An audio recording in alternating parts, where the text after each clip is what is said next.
તો ફ્રેન્ડ્સ, આજે હું તમારી સાથે શેર કરીશ મૈસૂર પાકની રેસીપી, જેને કે મૈસૂર પાક પણ કહેવામાં આવે છે.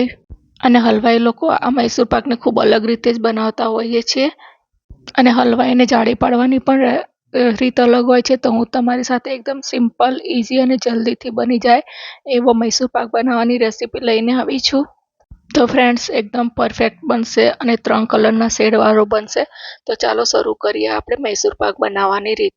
તો સૌથી પહેલાં મૈસૂર પાક બનાવવા માટે આપણે જેમાં ઠારવાનું છે એ મોલ્ડ તૈયાર કરીશું. એની અંદર આ રીતે બટર પેપર ઘી લગાવીને તમે કરી શકો છો. અને તમારી જોડે બટર પેપર હોય તો એ પણ કટ કરીને આ રીતે તમે કોઈ પણ વાસણમાં સેટ કરી શકો છો. હવે આપણે અહીંયા એક બાઉલ લઈશું અને એની ઉપર ચાળણી મૂકશું. અને એની અંદર આપણે 1 કપ ભરીને આપણે બેસન લીધું છે, એટલે કે ચણાનો લોટ.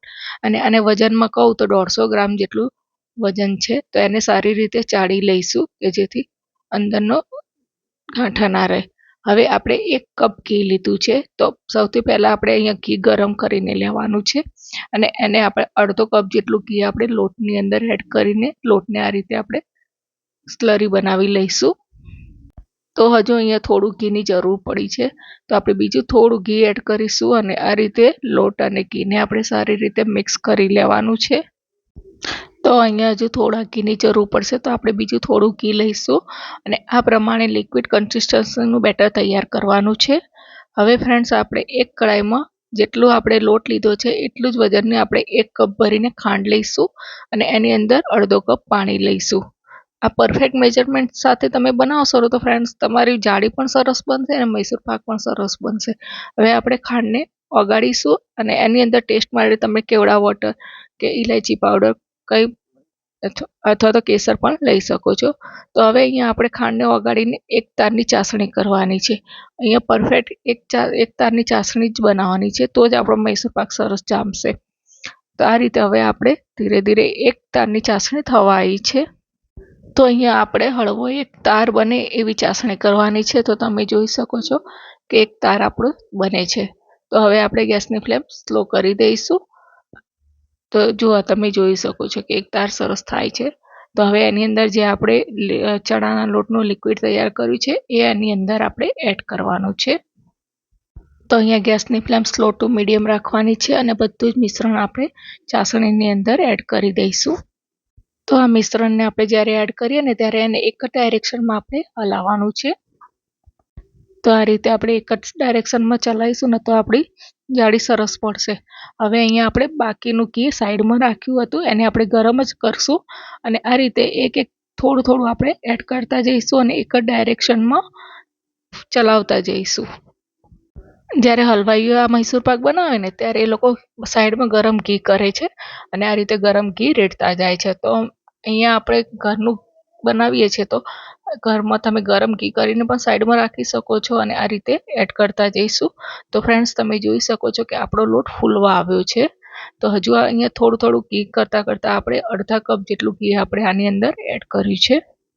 તો ફ્રેન્ડ્સ, તમે જેટલું ઝડપથી ચલાવશો એટલું જ આપણો મૈસૂર પાકમાં સરસ જાળી પડશે અને એટલો આપણો કલરવાળો પણ બનશે.